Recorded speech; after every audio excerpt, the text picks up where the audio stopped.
Hello, hello, hello. Check, check, check. Let's see if this is live.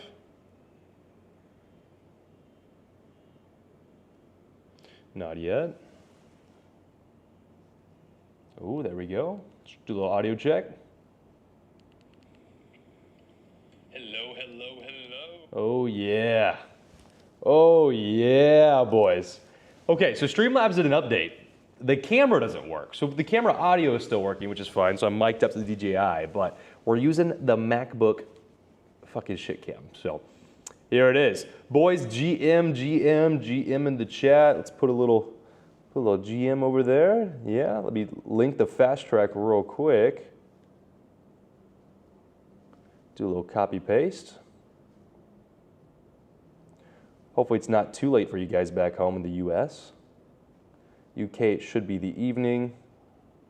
Thailand, beautiful, beautiful morning right now. Actually, UK, it's probably like, what, 6 a.m.? I'm fucking retarded.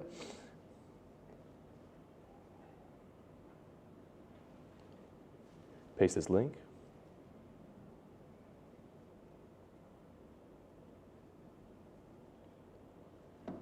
All right, boys, so I posted a Q&A tab the other day, and I'm going to go ahead and run through some of these questions. If you have any questions throughout this live stream, go ahead and just drop them in the chat, and we will get to taking care of you as soon as possible here, boys. I'm going to go ahead and start from the beginning, the oldest comment.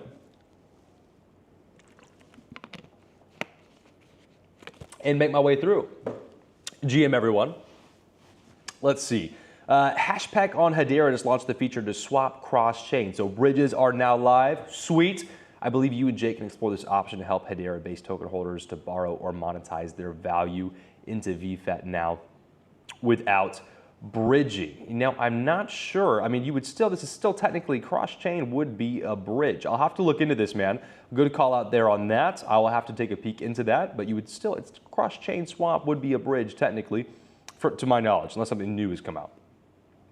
Has the group done any research into the KTA token? Heard about it with Luke Belmar, supposedly the Uniswap killer. Not quite sure as this guy pumps and runs with those prices peak. There's a couple guys with KTA inside the fast track. Now, I don't know much about the token itself, except that they've talked about it being fast. I think the freaking picture is a cheetah, right? Or something like that. Yeah, exactly. KTA. A couple of guys running pools on here. Let's take a quick little peek up inside.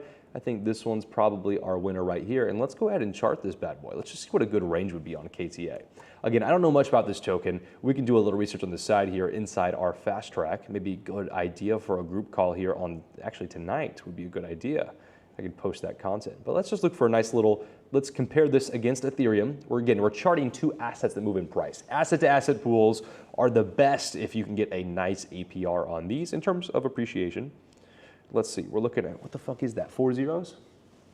407, and let's just run that up to, let's just take that up to, we're on the weekly right now. I'd catch that resistance here. If you want to go all-time high, we'll check both. 3035, what was that, 407? Okay. Let's go ahead and make sure this is priced in Ethereum. Lower this down a little bit, not too bad. And so the first one was 3.5. Let's go ahead and check that first boundary there. Actually, no, it wasn't. That was the top. Let's check the top, though. Oh, it's going to be good. 407, 3035. That is getting you pretty much the full price chart history here on KTA. If you were wanting exposure, full, can you share your screen of the chart? Is it not sharing? Oh, my God, it's not sharing, is it? Wow. Hold on. Technical difficulties, boys. Let's see. That's actually insane. We're going to go ahead and, 1 second.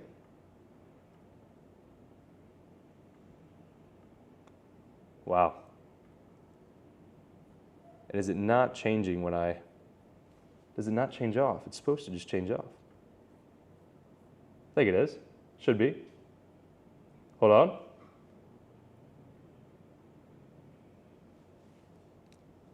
Good call out, Ray Ray. There we go. Wow. Okay, so I'm charting KTA against Ethereum here. I don't know what happened. It's set to record the whole screen. That's actually crazy. Okay, cool. We're locked in now. We're charting KTA against Ethereum.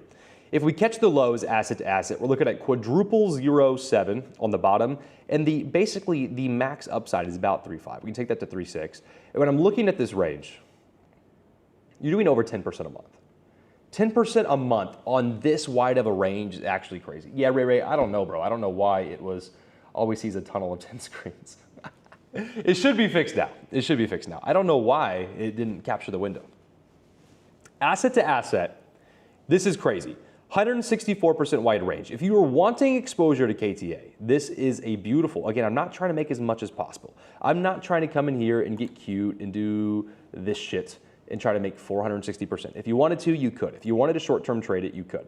Me, I'm looking to get long-term positions. Now, I don't own this coin long-term, okay? I don't. But if I did, this is the kind of long-term range I would set to where, again, it's that whole thesis of I don't have to do anything. I don't have to be watching the charts every day. I can enjoy Thailand. I can go to dinner. I can go to the gym. I can for months at a time, and this is going to still be in a range. This would respect its range back through literally August of last year. This is what is that? I mean, that's like 6 months of a respected price history that this range would take. Now, again, we don't know where this price could go. The price could go and set a new low against Ethereum. It really could, guys. You got to be careful. You got to make sure you want to hold this asset long term because your biggest risk is this asset. Your biggest risk isn't the Ethereum it's paired with. It's going to be KTA. So if KTA starts plummeting, again, if you already held KTA, then your risk level is not changing. You would actually, one, lose less money because you're paired with Ethereum, but you're also going to be printing over 10% a month off a nice, juicy, wide range. If you wanted to go tighter, you could. This is a wide range on the freaking weekly chart. It doesn't get any better than that, just long-term, consistent range, and that's pretty freaking sweet. I think that is a win right there. If you wanted to short-term it, we could look at what a more short-term one would be. Let's say we take that back to September. I'd probably go to the 0.0025. It's still wide. You'll notice my shit's still fucking wide. But yeah, for an extra 5% a month, I'd rather just have the nice wide range. I really would. At that, what, was it 98? Yeah. Much rather have that. Let's poke through some questions here. Chat looks good. It's all working okay. Perfect. Let's see. I've started making I remember this comment. I've started making 2 entries into pools. One with the majority of my assets, really wide range. Love it. Love wide ranges.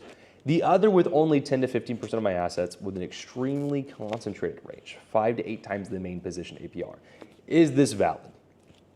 It's valid as long as it is a deliberate choice and you understand the consequence. If you understand, it depends on the range or the assets too. If you understand that if you open an ETH USDC pool, right, let's just find one. Let's do Jake's favorite one. ETH USDC.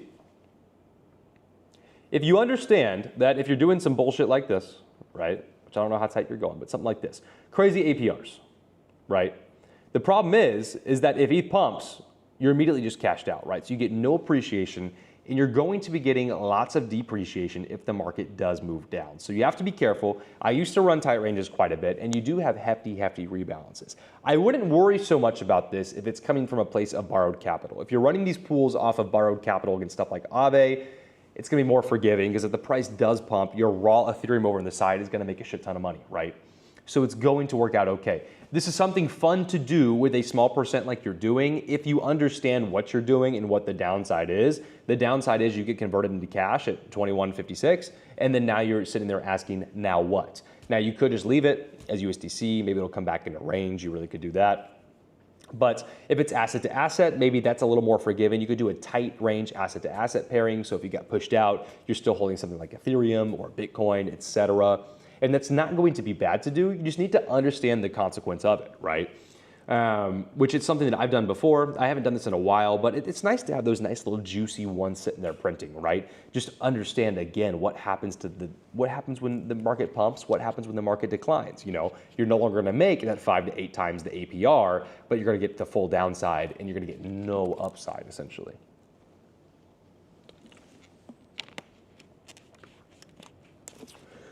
Do you follow any of the macro news regarding crypto and the Clarity Act that's going to pass in the next 2 to 3 months? Anything that worries you for the future of DeFi or having your assets in pools around the time it passes? I plan on exiting all pools just in case. I made a post about this in our school community.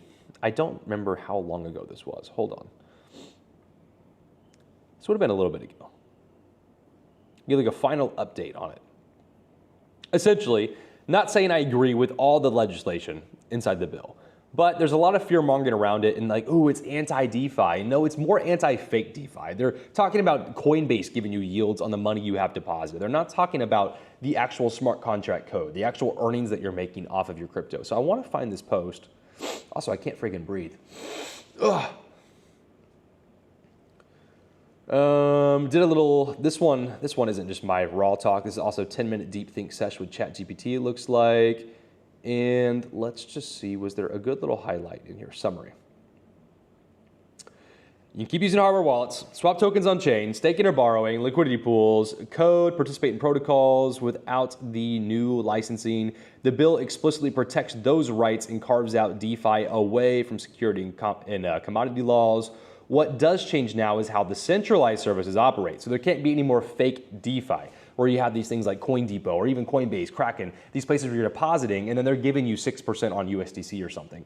Aave is completely different. That is true DeFi. It's totally different than these custodial platforms that are acting like they're DeFi, acting like they're code, but they're not. The thing is that Brian Armstrong, all these guys, they're demonizing it so bad because they do want to be acting like a bank. They're trying to be like that next-gen bank, whereas this is basically eliminating that. So it's good. This is, obviously the banks want this because they don't want Coinbase to be the next bank, and obviously Coinbase doesn't want this because they want to be the next bank, but this doesn't affect us on-chain. Peer-to-peer transactions, permissionless DeFi use are explicitly preserved by the HR 3633, whatever the fuck that fucking is, right? Like I just use ChatGPT to help scan. I read a lot of it myself initially as well. Adds compliance, stuff like that. But I mean, none of this is going to affect anyone that's doing anything legally. If you're trying to do some shady shit, maybe there'll be some stuff with like the KYC, but you're already KYC'd on every fucking platform to begin with. And if you're trying to get an un-KYC bag of crypto, you just use something like Houdini Swap to swap the fuck out of whatever wallet you're in. Flywheels, loops, unaffected. Non-custodial interactions. Basically, nothing's going to change for us, guys. Nothing's going to change for us. Everyone that's freaking out doesn't really understand that DeFi is separate from what the bill is talking about. Let's see. After a certain TVL in a pool farm, does it make more sense to pick based on a 7-day weekly payout, or is it best to look for the largest TVL?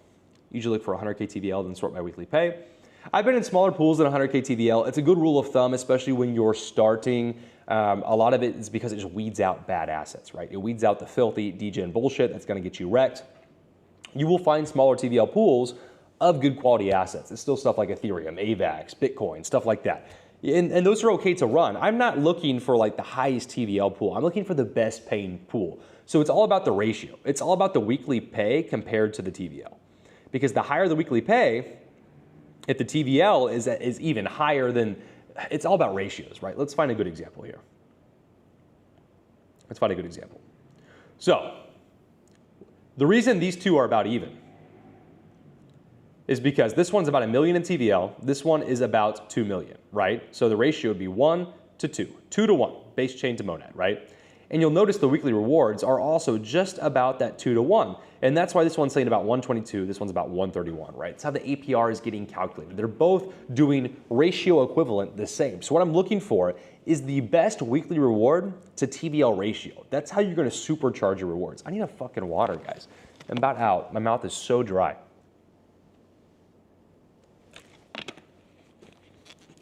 So, you look at something like, fuck Katana, don't do Katana. We had guys test that out. They made $0. I don't know what the fuck's going on over there.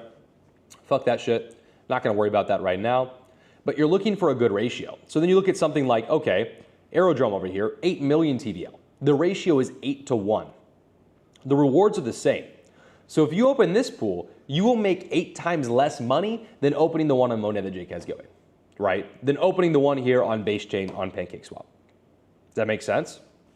You look at this one, 8 to 1 ratio still TVL wise, but what the fuck is this? This is like 4, 5, 6, 7. So you'd still make probably a little less, I would say, because it's about a 7 to 1 ratio on that one. But still, you're looking for high weekly rewards compared to TVL. And again, always come to the chart first. Always set the range that you want. on an asset like the KTA. You didn't see me looking for APRs before I set a range. I came in here with, well, I don't know if you saw it because the stream was fucked up. But I came in here and I was looking for lows in the weekly, looking for nice wide highs. And when I set my perfect range, which is all the price history on this asset, and then I set that on VFAT, then I saw I was making 10% a month. That's a win. I'm never looking for APR first. I'm looking for quality range first, longevity, making sure it's two good assets I want to hold long term, and then I can open that range up if the APR then validates. If I set a nice range and the APR shit, well, then I might decide not to open it. That would then invalidate me wanting to open it. And again, it depends. If it's something like Bitcoin to Ethereum and you're only making 30, 40% a year, that's still really good for those two assets. But you have to find what's worth it to you. That's a really good APR for those two assets. Let's find an example in this portfolio right here. This is doing much higher than this, by the way. I don't know why it's saying some complete shit like that. But let's look at, this is kind of boring right now. This portfolio is pretty boring, to be honest. Monad USDC absolutely outprinting fucking everything right now. It's going actually insane. Little ETH USDC printing here as well. I adjusted this last night, so overnight, $4 in that one. This one's doing about a 60 to 70% average. 5% is not true. AVAX keeps edging out of range, so I don't really have a good answer for you on that right now, but usually it's doing towards that 60% as well.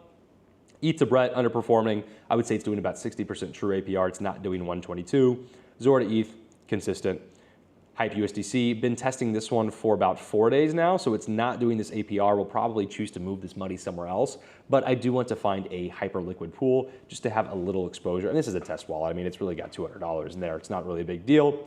ETH to Arrow, not hitting. I mean, actually, this one's a little closer. Probably about 60% across the board outside of ETH USDC and Monad USDC on that. Chat looking good. Everyone's looking okay. Perfect, perfect. What is the value of an asset-to-asset pool versus an asset-to-stable pool? It seems to me all of crypto, for now until the Clarity Act, is correlated, so they all move up and down together, making asset-to-stable pools make more sense. I would somewhat disagree. The fact that they move up together and they're correlated means that asset-to-asset would become easier and more viable. The thing is, usually on an asset-to-asset pair, you make less APR. You make less APR. But when appreciation comes, you will get appreciation off both assets. You get converted into an asset that will still go up in price because they're correlated. So when the market is pumping, asset-to-asset pairs are so valuable. Something like this full range, not full range, but wide range KTA to Ethereum pool we showed, that's going to be so valuable because your KTA is pumping all the way up here and the Ethereum is pumping all the way up here as well. They're both pumping up together. You get the best of both worlds and you're printing 10% a month off this one.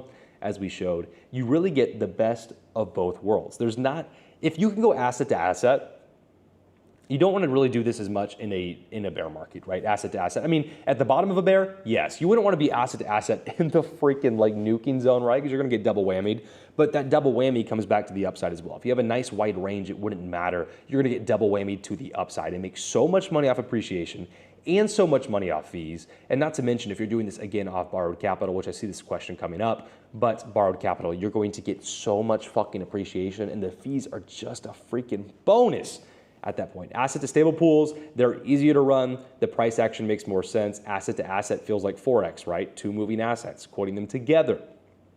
Asset to stables, easier to chart. If I flip this to USD, easier to chart oftentimes, but again, you'll make a lot more cash flow, but at some point the party ends. At some point on your range, the party ends and you're back to holding cash, which is the biggest downside. And if you're lending, watch some of my lending videos, guys, but if you're lending, that gets rid of that biggest problem for you. Let's see. Based on starting out with a small deposit, what are the best times or dollar values, $5, $10, $20, to harvest or compound your earnings? Really, completely personal flavor, personal taste, personal preference. It depends on the pool. If it's a pool that you have a risky asset, which you really shouldn't have that many of them, but riskier assets I'd want to claim more frequently than not. If it is just a normal pool, again, it's just kind of claim what I want. When I want to claim, I can claim $64. Could I claim it? Yeah. Do I need to? No. Will I? Sure. Like, right, it's personal preference, right? It's really whatever floats your boat. If it's earning in assets you want to hold, not a big difference. If you want to, let's say I want to be aggressively accumulating Bitcoin, well, maybe I want to do this sooner than later. It's really up to you. You can come up with a cadence, come up with a time of the week. Maybe you want to do Sunday nights. I used to do that Sunday nights. I would do it. I just go through the whole portfolio and claim a bunch of stuff. Sometimes I'll do it before the group calls or on the group calls now that we have inside our 10K fast track, which again, the link is down below if you guys do want to join that. But really, it's personal preference up to you, where you can just, I mean, it's whenever you need the money. If you need the money for expenses, like if I need to go pay some shit, I can claim the 63 bucks right here and go pay some shit, right? If I don't need to, I don't need to. If I want to buy some Bitcoin with it right now, I can literally just click harvest and I can just take that into wrap Bitcoin if I wanted to, boom, and just claim it right now.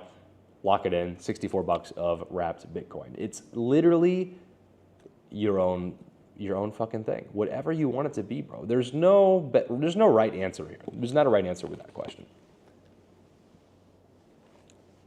I do prefer to harvest over compound. I like to have full control, choose where I'm taking it, and I like to harvest into like Bitcoin, Ethereum, or even USDC, and then lend those out waiting for my next move. I don't like compounding that much. I usually wait to compound until I have like, if say I'm harvesting 64 bucks of Bitcoin right now, right? I'd wait till I have like 1,000 bucks of that Bitcoin and then put that back in like a Bitcoin pool or lend it out, borrow, and then throw money in. I wait for a pretty significant number for that part. But for the daily fees, you just claim when it makes sense. If you're on Ethereum mainnet, you want to do it as seldom as possible because it can be like 7 bucks sometimes, right? It's been okay lately, but in the peak fear zone we were having like a week ago, bro, there was transactions popping off for like $21. Crazy. Crazy, crazy. Let's see. What is a good baseline to set aside in cold storage for crazy price appreciation while you have the rest in pools, farms, or rather are you doing a split or all in on pools? So I'll say this all the time. I'll say it again. The best thing you can do in DeFi, the best way you can play this, and this is how I do it, and you can have some side bag and cold storage too if you want. I personally don't have, I have like what, maybe like half a Bitcoin in cold storage and that's about it, right? But personally, what I think is the best strategy, let's try this wallet. I think this one has some. You take your spot assets, and I don't cold storage them, I put them on Aave, right? And so for example, quarter Bitcoin and wrap Bitcoin here, quarter Bitcoin in Coinbase wrap Bitcoin here, they become collateral. So I get that, I keep looking at the camera, it's not even the camera I'm using. It supercharges your portfolio, right? Because when the market comes back, Bitcoin goes from 60K to 125K. These are going to double in price, literally double in value. So the freaking $35,000 in here becomes 70 grand. That's a 70 grand trade. That's fucking crazy. That's actually fucking crazy, right? And then I'm borrowing equity right here against my Bitcoin. So it's just like real estate. And again, if you want to learn more directly one-on-one, click the link down below, join the 10K fast track, book a call. But I'm borrowing equity from the home. Right? So just like the real estate guys, they're not going out buying a home in cash and then renting it out. They're getting a loan for the cash flow property. So this is property I already own. Basically, pulling equity out of this to then run cash flowing pools. What's this wallet right here? ETH USDT, Bitcoin USDT, just simple cash flow, Athena to Ethereum, which I lost my ass on this one. As of right now, again, there's time. The market will come back, asset to asset. That nuke fucking got me. There was 9 grand in this one. It's now 4,500, right? That's the risk. The risk is the assets you choose. I just decided one day that I wanted a fucking Athena and I bought it. And then about a week later, it's cut in half. So that's the game. GG on that. You know, it would have been a different story if it was Bitcoin or Ethereum, right? And so again, let me get back to where I was looking on Aave. I'm taking this borrowed money for 3% a year and putting this to work to, let's say, make 93% a year. Cash flow. Borrowing money to get more money in. Check this wallet right here. 11 grand in this one.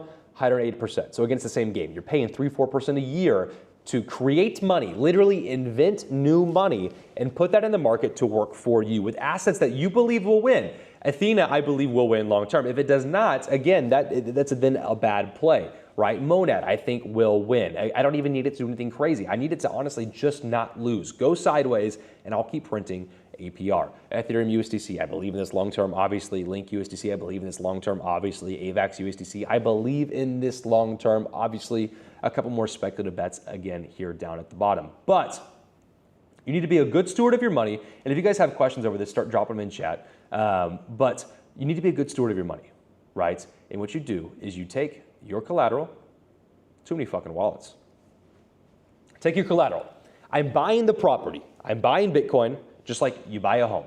I'm leveraging that home, leveraging that asset to get a cash producing rental property, to get cash producing pools that are making me money every single day. And that's the game, to get money in every day, get the assets that are, like Bitcoin is already one of the best assets you can own, but it doesn't create you a cash flow. You have to get creative, invent money, invent 15 grand right here that I'm borrowing against it and using that to create cash flow in every day. Again, there's videos on the channel how to do this. This is the best thing I believe that you can do for your portfolio in DeFi, and even more so right now when the market's at the value zone that it is, to be buying spot assets that will get maximal appreciation. These will freaking double back to 120K. This will be 70 grand. This will be 70 grand back at 125K, right?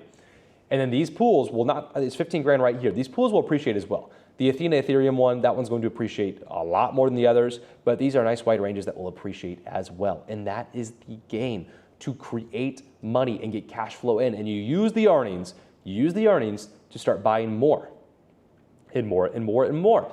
And while the market's at an attractive price like right now, $100 right here, you buy more Bitcoin, you lend that back out on Aave, you loop just more collateral, more collateral, more collateral.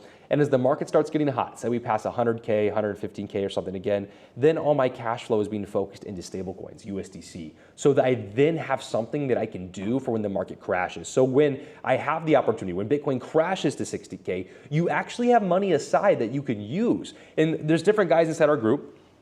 You know, we have a lot of different modules and lessons how to build a system and portfolio in there where it's like maybe the whole time, like $100 right here, 25% no matter what is going to USDC because the market could dip farther. So I want to keep building USDC bags, right? Or maybe you want to wait until we really are back in an upwards trend. And once we pass a price where you would want to be, let's say, selling, taking a little profit, now a lot of your fees are going towards cash. You have to make the rules that make the most sense for you, but it's something that we help you build inside the 10K Fast Track, which of course, again, the link is down below. And let me see. That was the last question on the tab right here. But again, you want to prioritize that cash flow to get back into more long-term assets, or stacking USDC on the side. You could be stacking gold as your cash reserve if you wanted to, which you can do these same strategies, which I wanted to show again as well, actually. But you could be doing the same thing with gold. Maybe 25% of all your fees, 25% of all your yield you're earning, you take, and you could put it into, I don't think there's anything on this wallet. I think there's a little bit on this wallet. Like $8, maybe. Maybe not. Borrow your positions, here we go. You buy a little XAUT, that's Tether Gold. You can buy PaxG Gold right there. And you can start to build bags over here, and then you can also then do the same where you can borrow against your gold and use that to run liquidity pools. You could run liquidity pools with digital gold in there as well. The opportunities are literally infinite. There's no right or wrong way to play this market. You can literally do anything you want. There's always a way to get there, I promise you guys. So if you guys have any questions, again, start dropping questions in chat. I'm gonna answer some questions for the next like 10, 15 minutes, and then probably gonna just wanna do a quick Q&A. Questions were already posted. I'm gonna go ahead and let's see, stream looks to be doing okay. Oh, a little QR code on screen. Okay. Let's go. You can scan that if you want to join the 10K Fast Track. Book a call down below. I don't think my chat is updated on my phone. Okay, there we go. Investor chips, stacking tokens in the low and stable during the high for the dips. Exactly, right? So it's one of those things to where, you know, I may not time everything perfectly. You should probably, like, if a pool goes out of range, like let's say Link USDC, right? It's saying 5% right now. Again, the truth is it's doing about 60% for me, which is beautiful. $23 Link. Let's look at the chart. This will be really, really good. My mouth is so fucking dry. Holy fuck. Look at the chart on the weekly. I'm gonna turn off this crazy shit. Okay, peeking out. Towards the bottom of range, $8, right? Chainlink oftentimes is topping out around this $25 mark. I have my top at $23. At $23, I can take profits, close the pool, take the actual equity I earned out of that, use that to stack stable coins, and maybe keep the rest in the pool if I wanted to, or close it down completely and wait for the next time that Chainlink takes its trip down to under $10, right? It's happened literally in the last 2 years, 3 years, 3 or 4 times, right? So Chainlink's not a stranger to this pattern. Now, where I was going with that is that When we're down here in these lows, you want to be using your fees to be buying more of the spot assets. You can be buying more of the chain. I think I have some Chainlink linked out too. Let me check what wallet that's on. I think that may be on, guys, too many fucking wallets. Getting lost in the sauce here. A little Bitcoin right here. Let's check. Base. Oh, more Bitcoin. We found more Bitcoin and Ethereum. Nice. More spot assets. And I think there's a little bit on Avalanche. Yeah, little link linked out over here, borrowing a little bit against it to run the link pool, right? So it's a really nice, this is a different wallet again here. Ooh, another wallet. Okay, so 6K deposited, doing about 10 bucks a day. Nothing freaking crazy, earned 35. It's been about 3 or 4 days, so that makes sense. Probably a little underperforming, 35 over 4 days. Chainlink USDC, again, it's earning a lot better than this, about 50, 60%, I would say. And there is, let's take a peek. We have a Lent link over here that will experience 100% appreciation back to $24, $25. So at $25 from 8, that's about a 3x. This 3K will be worth about 9, 10 grand at that point. And at that point, what we have is also appreciation in this pool over here, Link USDC, which will be converted to USDC automatically. I can take that USDC as it pumps. I can pay off the loan, or stack it and arbitrage the rate, lending somewhere else at, yeah, way too many wallets, bro. Way too many wallets, investor chip. Lend it somewhere else, arbitrage the rate, wait for a dip on Link again, and then reopen the pool at the bottom. What I would probably do is focus on buying more spot Link at the bottom. The next time, after Link goes to 25, and I sell all this Link, and I close my pool, the next time Chainlink's at $8, I'm buying like 3 times as much Link at the bottom, borrowing against it again, and running that same fucking pool. Cash flowing the whole way up. And that's the game. And when you're down here at these attractive prices, you're using the cash flow from whatever wallet you fucking have. You might have fucking 10 like I do. It's too fucking much, I know. Using the cash flow to buy assets. Right now I'm focused on buying assets, taking those to Aave, lending them out, collateral, getting maximal appreciation. And just like Chip was saying in chat, which I think was Chip, yep. And then when the market's high, as the market starts getting higher, it's just basic strategy, right? You're literally selling your assets as the market's doing good. You're selling your fucking earned fees for cash because you're selling when everyone else is greedy. And I'm buying aggressively when everyone's fearful. I don't know why. It feels so freaking hard to buy, guys, when Bitcoin's at 60K. Fear is at a 5. No wonder it's hard to buy, right? But it's because the market preys on your emotions. The market's job is to destroy you. And that's why on the Bitcoin chart, I've always just had, Jake asked me the other day, why is this here? Investor. Just to always remind me, and it always just pushes forward. I've never had to fucking move it, right? It just puts it right there. I am an investor. I am not a trader. I'm not trying to make as much money today as possible. I'm not trying to make as much money tomorrow as possible. I don't need anything to happen today, tomorrow, next week, next month, that it's going to change my life. I am an investor, long-term vision first. The Aave bags will grow crazy as the investments go up in value, and the DeFi portfolio is printing every day just to get me more investments because I am an investor. I am running a DeFi business, investor in business at the same time, using that cash flow to get more assets, to keep investing, pull equity off my investments to create cash flow and use the cash flow to keep taking more investments. And don't quit your fucking day job either if you don't need to. You can use the cash flow to make your life easier. Focus on a job that you actually enjoy and like, but you should keep the income coming in. Stack assets at these juicy prices like right now. And when you get Bitcoin back to 125, when you get Bitcoin back to 150K, 250K, whatever we may fucking get in the future, guys, depending on the horizon you are as an investor, you will make so much fucking money if you can keep this investing mindset long term. You will make so much fucking money, guys. And then you can quit your fucking job. And then you can move to Thailand. And then you could just have a fucking 10 grand of pools going, just a small little fucking 10K, and you can live off this shit out here, to be honest. You can live off this shit out here. I'd say to live fucking good out here, 1,500. So maybe you want like 15K. 1,500, you'll live fucking as good as you fucking want out here. Let's see. I love the monad pools that Jake's doing, wide ranges, don't have to worry about what ETH is. Exactly, bro, exactly. And honestly, the fucking monad pool has been outperforming even in terms of price action at ETH like crazy, right? I've had this one open for a while. If you want to spend your yield cash flow IRL, how do you spend it? Is there a crypto card you and Jake use? Bro, that's perfect. So I'll give you two answers. The answer for out here and the answer for back home. Out here, I use the Gemini card, okay? And the Gemini card, which, let me see if I think I have a fucking link in the fast track, bro, to be honest. Let's see.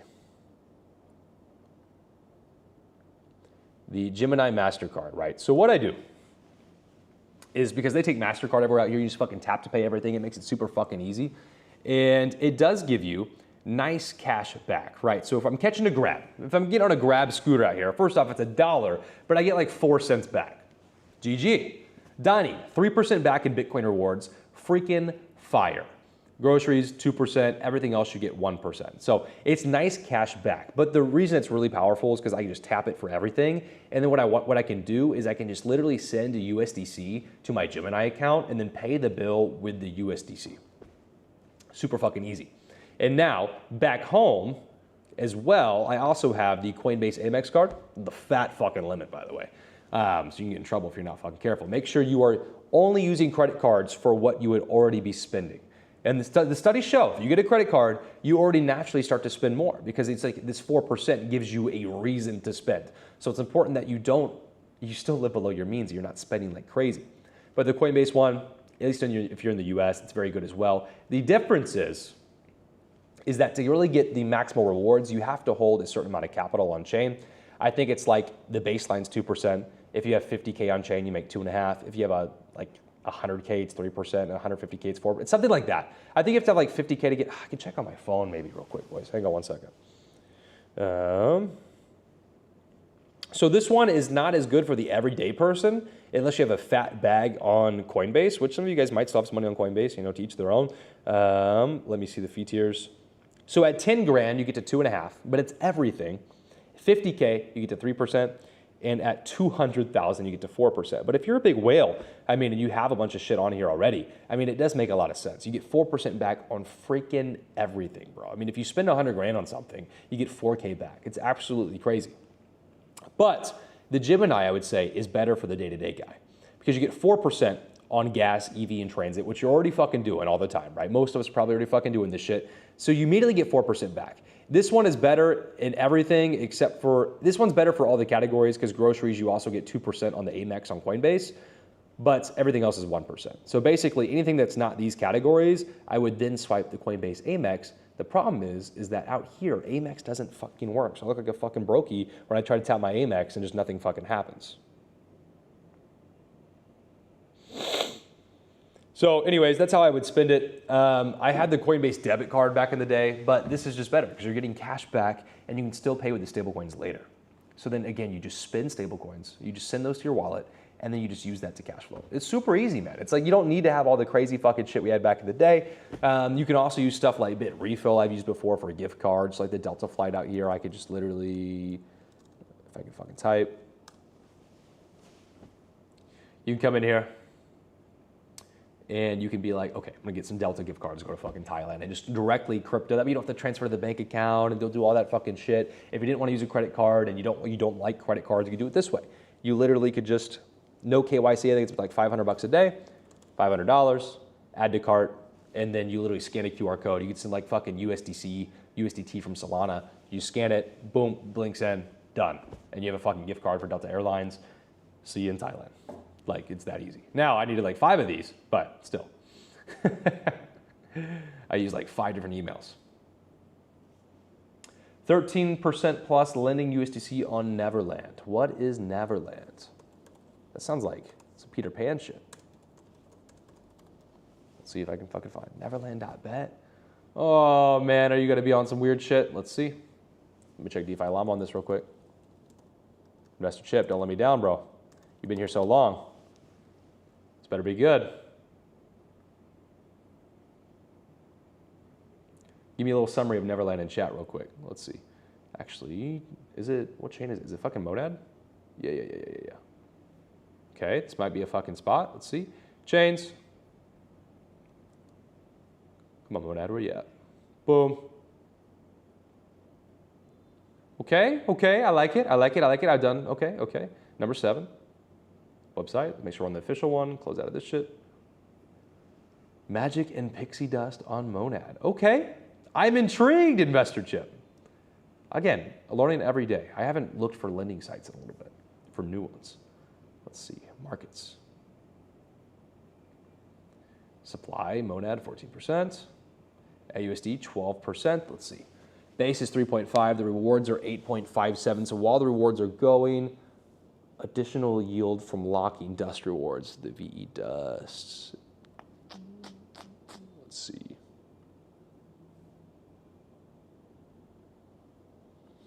So do you have to lock? That's the question. Parker, do you take in seasoned DeFi investors into your group, or do we really need to be a newbie to onboard? I mean, to be honest, bro, our preferred is seasoned guys. I mean, actually, it's not really a preferred. I mean, we do both, right? So the important thing is when you join, every onboarding call is tailored to you. So some of the guys, when they join, it is very entry level, like our call with me and Jake. We're getting them started, and then they're hopping on the weekly calls and everything, and we're continuing education, ramping them up. There's a lot of guys that they're already fucking experienced, and they're looking for a very specific, like someone might already have 500K, or like Grant with $1 million.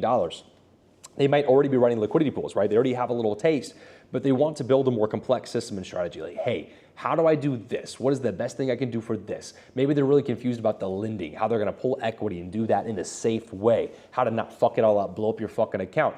And there's also guys that have joined just because they wanna fucking talk. There's guys with a fuck ton of money that have joined the group and they're like, yeah, I just like you guys. It's like, cool, bro. Glad to have you here, man. If you have any questions, of course, let me know. I'd love to see you on the calls. There's guys that just fucking hang out, you know? Everyone's at a different level. For some guys, it's really about getting fucking started and getting started as soon as possible. They can't afford to make any mistakes. And there's other guys that already have a lot going on, but they want to get more advanced. And they can't afford many mistakes. And there's the guys that just fucking, they have money and they're like, here, I want to fucking join. I want to be with you guys. You guys are cool. And it's like, all right, bro. I'm not going to fucking tell you no. But again, I want to make sure I can help each and every one. So if you're in a position where I can't help you, which if you're already fucking going, it sounds like that would not be the case. But there are guys where it's like, hey, bro, I mean, you have $2,000 net worth. You got to go to work, bro. I think this is going to be a waste of time, you know? So different levels of the game. Would love to see you in the inside, bro. Definitely, Callus, just book a fucking call. I've seen your name in here all the time. Just book a call, bro. Book a call, talk to my team. We'll get you on the inside, bro. No worries at all. The AUSD, the 12%. Investor chip, now let me know, but the rewards, it's asking about, it's paid in dust tokens and you lock them to earn USDC revenue. So the question is, are you earning the true 12%? Lock the reward, dust in the VE dust. Lock period is 30 days to a year, your choice if you choose. Interesting. I'm gonna check this out a little bit on my own time. This looks pretty cool. 12% is very lucrative. I remember back in the days, Navi was doing 12% minimum. Navi was doing like 25% for a while when the market was hype over there on Sui. And it's just nice that you can park some stable coins there and you're making 25 fucking %. It was beautiful. And I still have some over there. I'm pretty sure Navi's doing like 6% right now. Fucking Sui is so sad. Everyone's so scared. It'll be back. 12% was the norm back in the day. So if you can capitalize 12% on some USDC bags you're sitting on, every day I would run it. 5. It's fucking Aave yields. What's Aave doing for USDC? Depends on the chain. Let's look at base chain. Yeah, 3.8. Fuck. But this is just telling you that everyone's scared right now. The reason the yields are low is because people are scared to be borrowing money. When you see the yields at 20%, when Navi is doing 25% APR on USDC, that is a good signal that everyone is leveraged to the fucking gills. They're borrowing too much money because retail can't help it. They go turbo long at the actual worst time to ever go long, and they're absolutely scared now. They're selling off at all-time lows right now. You guys are probably not retail if you're watching this channel. Thank God. Good audience. I built that from the fucking ground up, brick by fucking brick, baby. But most normal fucking people, when you see this at 25%, that's telling you that everyone is fucking turbo long. And that's probably a good time to be selling some shit. You know, I need to be better about that this cycle as well. Better about that when things hit all-time highs, actually taking some profit off the table. Because too many times I've watched my Sui go from like 100 grand to 10. Not 10, but it's not fun. It's not fun to watch, you know? So I need to be better about taking a little profit on some stuff. I took a lot of profit this time, happy I did. Didn't do it as early as I was supposed to, and but still took a lot off the table, which was very nice to have that fucking cash ready to go for the dip now. Buying something as simple as Bitcoin, right? Probably bought at least a whole Bitcoin over the last 2 weeks. Does anybody have any fucking questions, boys? I need to find water. Probably gonna walk to the fucking 7-Eleven, Tops Market down the street here, and get some Monsters or Red Bulls and some waters. I mean, we're fucking out. I think that's literally it. The last fucking drop, boys. It's fucking dry. It's so dry. Does anybody have anything fun to share? Does anybody have any wins? I love talking to you guys. I called a couple of the, We had some guys book calls before. We moved some of our sales team guys around. So I was making some calls this morning for some guys. And it was really nice to just talk to some of those people that did answer the phone today. I called some of them and they're doing good. One of the guys, he's traveling. He's going to join when he gets back here in like 2 weeks, I think. Large portfolio, very good client. Another guy, smaller portfolio, new to getting started, and he was interested as well. He's just not sure if it's the right time for him. So I'm going to talk to him again in a week or two. And do you ever use Beefy? Yes, sir. I haven't in a long time. Let's pull Beefy up. It's been so long since Beefy.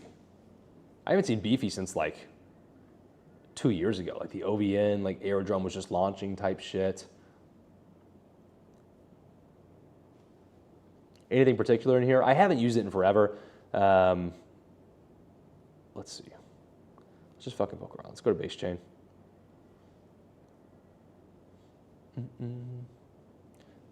Oh, this would be kind of crazy. Oh, TVL 4 grand. Oh, wait, no, that's Bitcoin. Wait. I'm so confused. So the vault is 4K, but on Aerodrome it's 3.9 mil. 4K, not a lot of money. But 20% a year, Bitcoin to Bitcoin, not bad. Not bad. I don't like vaults as much when I'm handing over control of the actual strategy, but I'll tell you one thing I am running still. I think it's my only Aerodrome position left right now. Looking for any new sales, guys? Maybe so, man. Minutes ago, deposited 10K into a CBXRP Bitcoin pool, trying to stick to 10K per pool.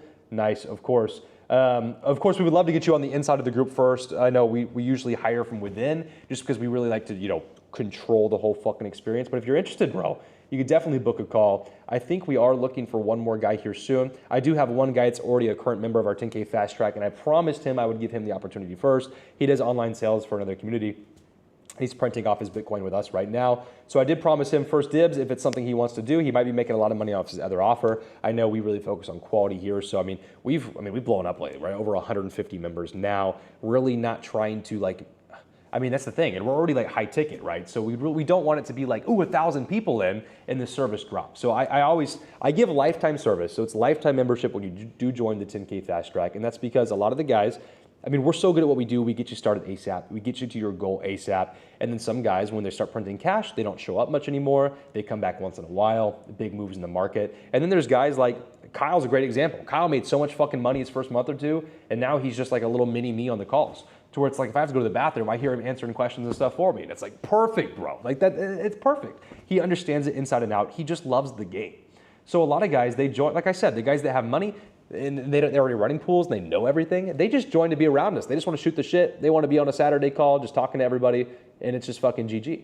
And they just want to talk. So where was I going with that? I don't even fucking remember. But this position right here, this is my leveraged Aero USDC pool, which was at like 4 or 5K, which is now down to like 1K in actual equity value. But so what I am doing in this pool is I was leveraging exposure. It's only fucking like 1 grand now. That downtrend's crazy. But what I'm doing is I was leveraging USDC to increase my exposure. So I have $1,000 of equity, but I'm earning as if I have about 5K inside here. So what's pretty cool is you can see compared to Spot Aero itself, I beat it by 1%. So I have an Aerodrome-like position, but as you can see, it's down like 30% right now. Oof, right? Not even compared to the high. The high was like 4 grand. That's fucking trash. But I'm actually outperforming Aerodrome itself, which is pretty cool to see. So I'm literally, even in this leverage position, I'm beating just holding Spot Aero, right? So my whole goal is to try to get it to where, I don't know, if I click add, you can probably see. My goal with this one is like, basically, let's say Aero's price is up 31.8%. My LP value is up 40, so I actually make more fucking money on the way up. So it's actually nice that at this low right now, I'm still outperforming Aero by 1%. If the market moves, I make so much fucking more money than holding Spot Aerodrome itself. And I'm also just earning, like, let's say 90 days, 13% in interest. So it's nothing crazy. It's a nice little fun position. As you can see, it's literally $1,000. So it's not like I'm taking my only fucking 10 grand and throwing it into this, guys, but it's a super cool thing. I like XtraFi. XtraFi has been pretty fun. Done this for a while now. Not as big as I used to run stuff over here. Leverage is very, very scary. You need to be fucking modest. As you can see, we're at 31 cents. The liquidation point, I think it said, was about 24 4.25. So I may actually add some capital here soon. Just to, I mean, I can add capital for free, right? $100 a day coming in. Oh, this fucking trash wallet. $100 a day coming in over here that I can then, not $100 a day, but $100 accumulated already. I can just take and start accumulating more arrow over there. Let's see. Guys, I can't fucking, this is Jake's.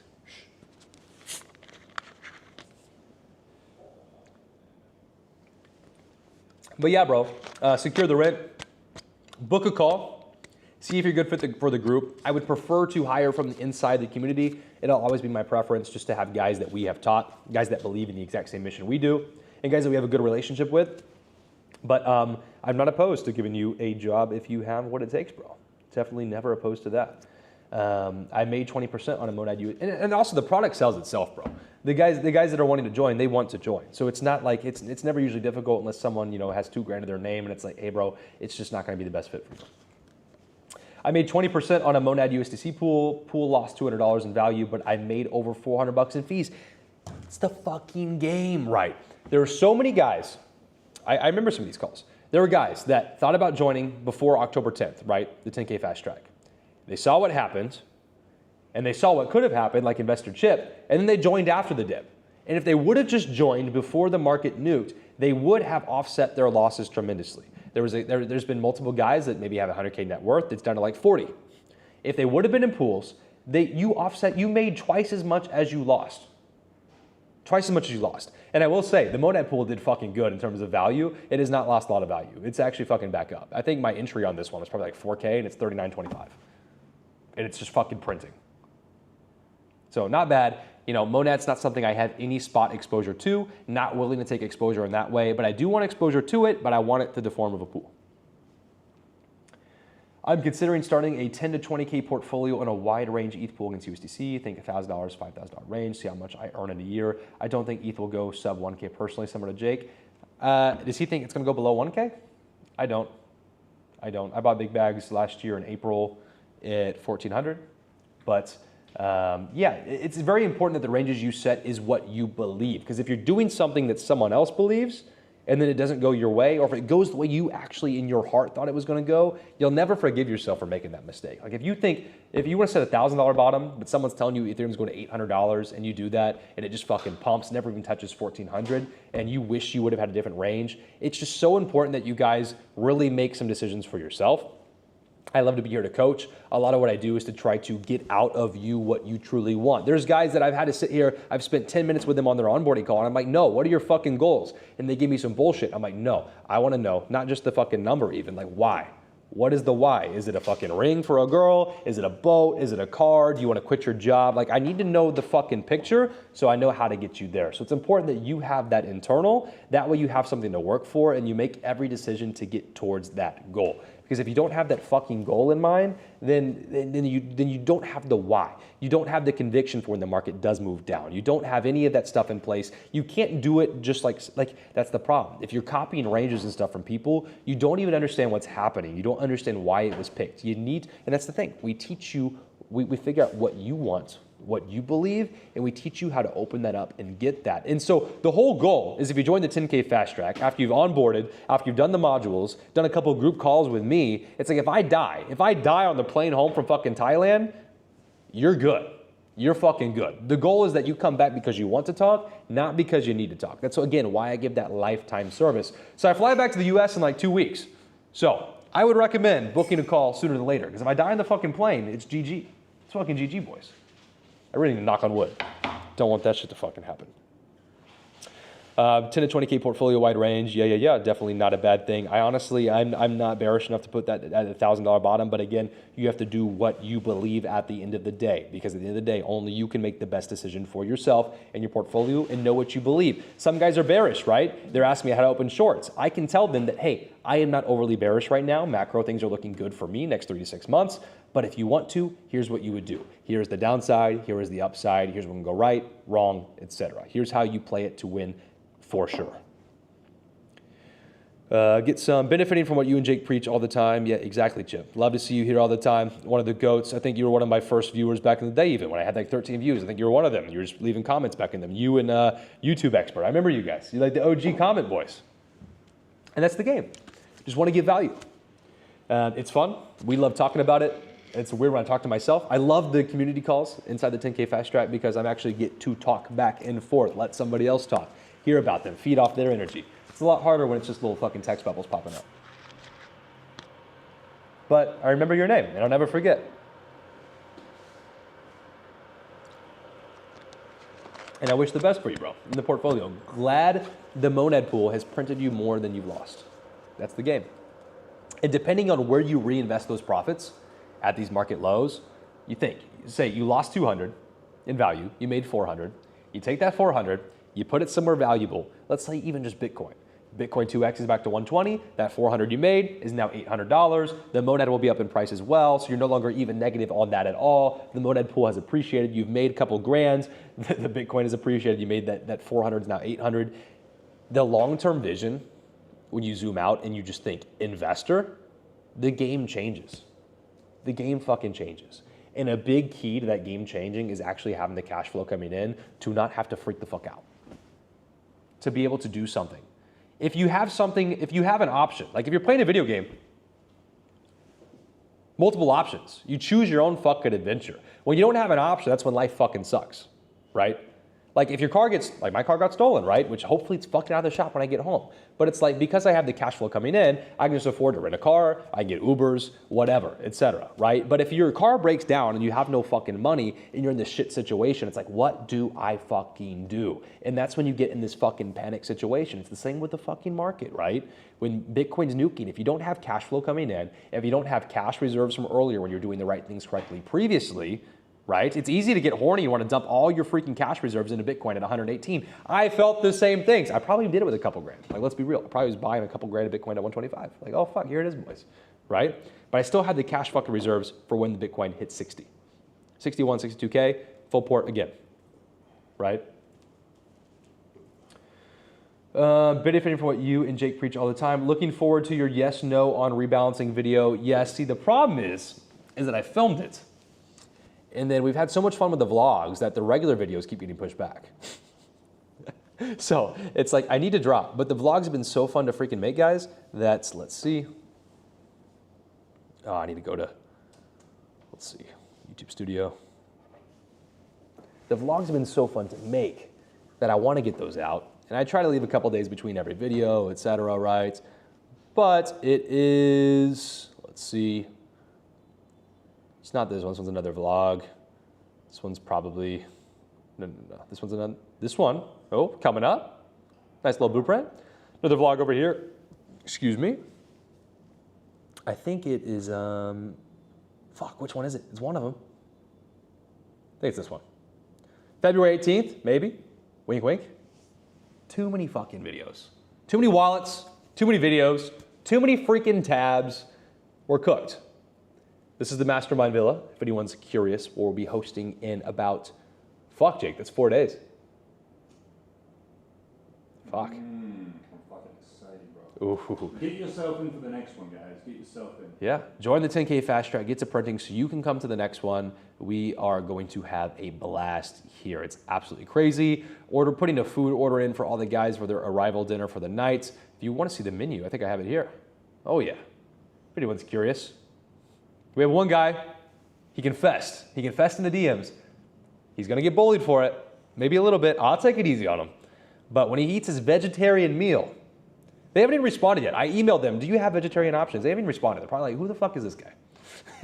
But it'll be okay. But definitely lots of good options to choose from. Definitely going to be a fun freaking weekend. Maybe more so for them than us because we don't drink. So maybe they'll be having an even better time than we are. But we love working. We're gonna get some content. I brought my drone, so I'm gonna get some drone footage out there as well. I don't wanna fly here in Bangkok, just the city. Seems like a hassle and I'm not sure of the legality. But on that island in Koh Samui at the villa, it's gonna be freaking awesome. The short Megalith, I don't know what your actual fucking name is, right? The short answer on rebalancing, what I did, if you're curious. I had an ETH USDC out of range. So we can just pretend it's this one, right? And we can pretend it came out of range. And it was out of range at 2,700 and the market obviously has fallen to about 2K. So any rebalance would have cost me significantly in a permanent loss, right? And I'm not willing to accept that because I got cashed out at 2,700. So what I did I think it's this wallet. One of fucking many. We'll just play fucking Russian roulette here. What I did is I took the 4K, I took it out of the pool. I closed the pool completely, and I deposited ETH as collateral. So now I have spot ETH. So now when ETH is back at 4K, from 2K to 4K, this 4 grand over here will be $8,000 again. And what I did is, since I lent out 4K, I did borrow about 50%. So I borrowed 2K, but it's fine because I'll just put more fucking money in if I need to fucking post more collateral. I recommend 30 to 40% when you're learning especially, but at a high value zone right now, fuck it, did 50, right? So borrowed another 2K, took this from 10 to 12K borrowed, and then used that for pools to create a new pool, to create new cash flow. And I think that is the ETH USDC right here. Took the 2K, put it in. I don't know why it's 1981. Maybe the market moved down a little bit. It makes sense. But 1981 now. So that 2K I borrowed for 3% a year, whatever the fuck it is making me 112% a year. Making me 185 bucks a month. And I will use this, if we're at these attractive prices, to just buy more ETH, more ETH, more ETH, more ETH. And that is the game. It is an infinite game. You create the game, and it never ends. It is literally infinite. It's like the Rich Dad Poor Dad, the Robert Kiyosaki, whatever the fuck his name is, of crypto. You buy your assets. You want to get out of the dollar, right? You buy your assets, you monetize those assets. Some of them, they have to be indirectly, right? I don't advise, honestly, my preferred opinion is not to go directly into pools. If you have the portfolio where you don't need to go directly into pools, lend spot assets, borrow against it, run pools with like 30 to 40, 50% max, right? And that's off Bitcoin, 50% max off Bitcoin. If it's your other alts, Ethereum, Solana, Sui, 30, 40% max. Better if it's right now at these current prices because you don't want to get liquidated. These prices are a beautiful time to start this strategy. I did it in April last year. It worked out absolutely perfectly. It could not have gone any better. I believe it's the best way, the best thing you can do for your portfolio. You run the borrowed capital, use the cash flow to buy more assets when assets are good prices. When assets are high, you just use the cash flow to fucking start stacking cash. You can do a percentage, you can stack gold, you can do whatever it is that you believe in. Because again, don't let me twist your arm and tell you exactly what's gonna happen next, because truth be told, no one knows, only God knows, right? But I'm set up to win either way. If the market super pumps, I win. If the market goes sideways, I win. If the market goes down, shit's still fucking printing, and if I go out of range, I loop it back around and I DCA'd into Ethereum for a great price, and now it is lent as spot over on Aave. And that's the game. If you have all these strategies, you can do fucking anything. Are you still doing anything on AVAX with Black Hole, or are the incentives dead there now? Black Hole as a DEX, yes. Black Hole as the token itself, I think I finally closed at the turn of this month here, February 1st-ish, about $1,800 left in that Black Hole to AVAX or whatever. I think I just ported it into, I don't know where that one went. I think I moved it around though. It's not this wallet, it's a different wallet, but I think I finally moved it. But as you'll see, these are $100, like test positions or whatever. But this Chainlink USDC over here, I've been running this on Black Hole. It is not 5%, it is doing like 60%. It's just once in a while it says 170, once in a while it says 6. So the truth is in the middle, just like with anything. But depending on the asset you want to run, there are some good opportunities. But Black Hole itself, I am not holding anymore at the moment, I don't think. Let me check the other wallet real quick. One of many. Yeah, I think I closed it. I think I closed it and put it AVAX USDC, I think. I moved it to one of them. I can't remember which one exactly. About to rip a fat fucking Zen, boys. Jake got me fucking hooked. You got to change from a gambler to an investor. Exactly. If you're gambling, which I think day trading is gambling, to be honest, a lot of these guys. If you're gambling, you won't have the same conviction. Investor, it's a long-term time frame. Do you think Michael Saylor is that stressed? No. What's his liquidation point? Like $8,000 Bitcoin? He's fucking chilling.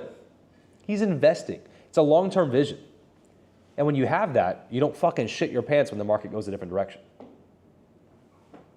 Now, if you're lactose intolerant and drinking boba teas, like Jake, you might. You just might. But that's a story for another time. I think we should have one tonight. Just test the theory if it comes back. Did you shave? You need a little trim. Yeah. It's Valentine's Day. He's cleaning up. He's cleaning up. Ooh, lover boy over here. Or maybe it's for the stream. Maybe it's for you guys. He's in love with the game. I'm in love with a stripper.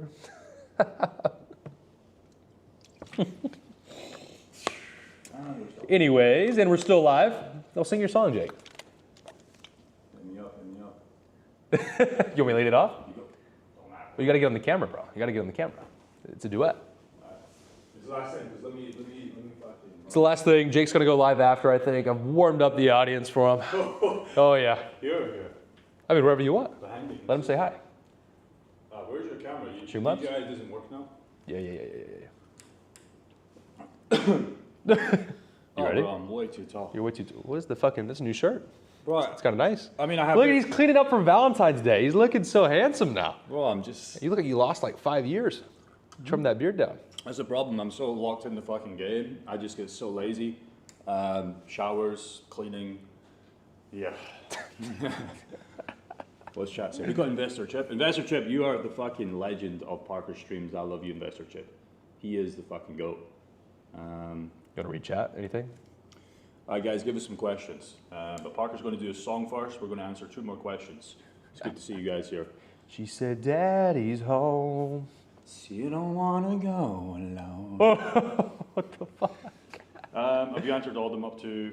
I've answered everything, yeah. So just if you see anything you want to answer. We did have one guy asking if we're looking for a new sales guy. I was telling him that we might actually need one.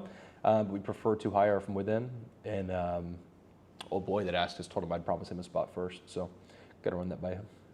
Yeah, it's better if you guys understand that, like, you know, you believe in the product. A problem with a lot of sales guys is they're just trying to make a lot of money, and it's just hard for them to actually believe in the product. So we're probably going to hire somebody in our group. I forgot his name, but especially for your leads, Parker, that would be sick. Because he's already bought the product, he's making it work, and it's very easy for him not to convince somebody, just to show like how it's done, rather than trying to go for a hard close. We don't like that. Ask Jake if he's doing any long-term pools on ETHUSDC once Monad stops incentives. Is he going to keep his LP on Monad or move it to another chain? And we'll just move the same exact fucking range to a different blockchain. And that's the thing we teach inside the fast track as well, to where the business model itself is ETHUSDC. And we're trying to find the busiest street to monetize to make the most money. So if ETHUSDC on Monad stops being the most powerful, probably take some of that liquidity, move it to, let's say, base chain, Arbitrum, wherever that spot may be. Do a little test position first, like you did on mainnet, right? And mainnet wasn't really printing for you. And you start to test, and then you start to move more of that business over here.